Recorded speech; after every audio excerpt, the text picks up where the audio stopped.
Here in Philadelphia, we know Roosevelt Boulevard is one of the most dangerous roads in the country. And now it is also getting national attention. Here's CBS News correspondent Jim Axelrod. So this is the Roosevelt Boulevard. This is it, Route 1. It's been nearly a decade since a drive down Philadelphia's Roosevelt Boulevard was no big deal for Latanya Bird. Yes. So it was July 16, 2013, a very hot summer day. And it never will be again.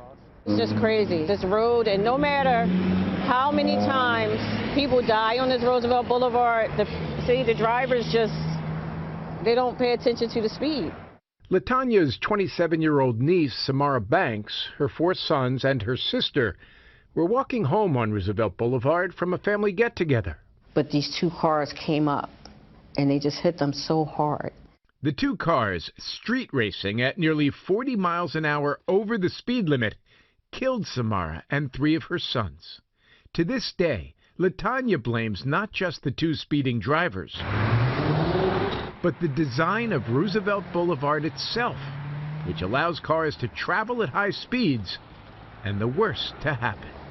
Could have it happened even if these guys weren't drag racing? Yes, the Roosevelt Boulevard, you know, was designed a long time ago.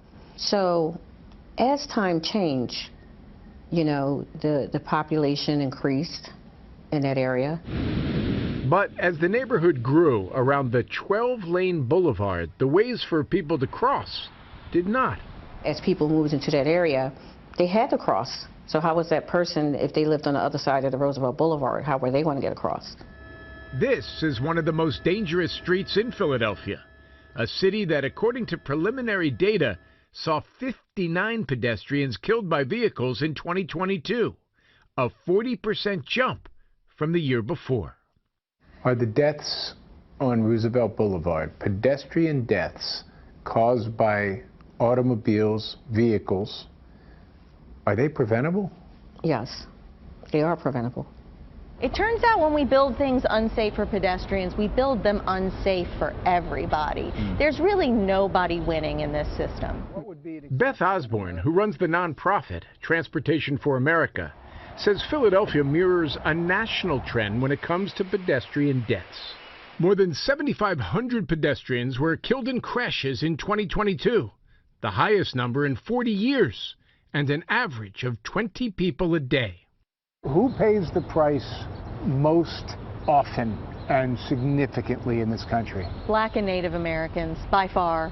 One study found Black Americans are more than twice as likely for each mile walked to be struck and killed by a vehicle as white pedestrians. These are populations that are more likely to need to walk for lack of access to a reliable automobile.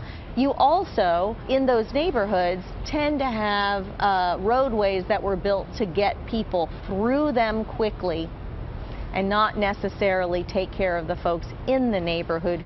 And pedestrian fatalities as a whole went up 77% from 2010 to 2021, after decreasing in the 3 decades before. What has happened in the last decade? We can look at the turning point at 2009, and that's around the time smartphones were becoming very popular. It's also the time we saw cars starting to get, and trucks getting much bigger. And when they crash into particularly a person that's not protected by more steel, then it's going to be more deadly. But more than the design of vehicles, Osborne blames the design of our roads themselves for the alarming rise in pedestrian fatalities. We build our roadways to move vehicles, and we often make no space on them for anyone outside of a vehicle. Throw in speed limits, she says, are too high in areas where there's a lot of foot traffic. Speed is so central to what generates mistakes and what makes them deadly. And you've got a recipe for tragedy.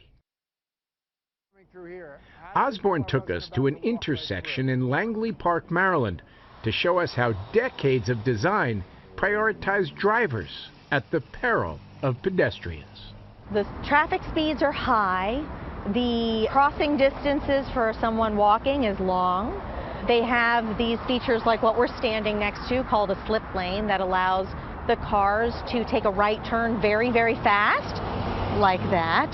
The communication to the driver is don't slow down, but stop in an instant if there's a person there. We can do better, right? We can totally do better. These are not hard things to change. You have family homes and families living. John Barth is trying to do better for his city. But despite that, this is built 100% for cars, not for people. He's on the city council in Indianapolis, where he's trying to implement an approach called complete streets. Having bike lanes, having bump outs, having streets that have been on a street diet, so there's fewer lanes. Those are the changes that will over time send clear signals to drivers that you need to think about the neighborhood and the pedestrians around you. In a neighborhood near Butler University on the city's north side, Barth says city planners' awareness of pedestrians translates to safer streets. So if you look at this sidewalk, you can see there's space between the sidewalk and the street, so pedestrians feel safe when they're walking. They have a buffer between them and the street. In the middle of the street, you have an island that is a signal to drivers that you should be driving slowly. You point out these islands in the middle. Does that sort of subconsciously tell the driver to slow down in addition to the speed limit sign? Yeah, so even if they're not thinking about it, that is forcing them to constrain their driving because there's something that's visually telling them you can't speed here.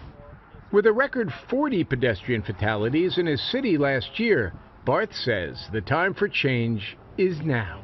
The status quo is not acceptable. A single pedestrian dying in any given year is not acceptable. In Philly, they're hoping new approaches will work as well. In 2020, speed cameras were introduced on Roosevelt Boulevard, and crashes have dropped 36%. The city's also pledged $78 million from the Biden administration's infrastructure plan to make the boulevard safer. You know, my family didn't die in vain. You know, it has to be something has to be done. Too late to save LaTanya Bird's family from heartbreak, but hopefully it will save many others. And that was Jim Axelrod reporting.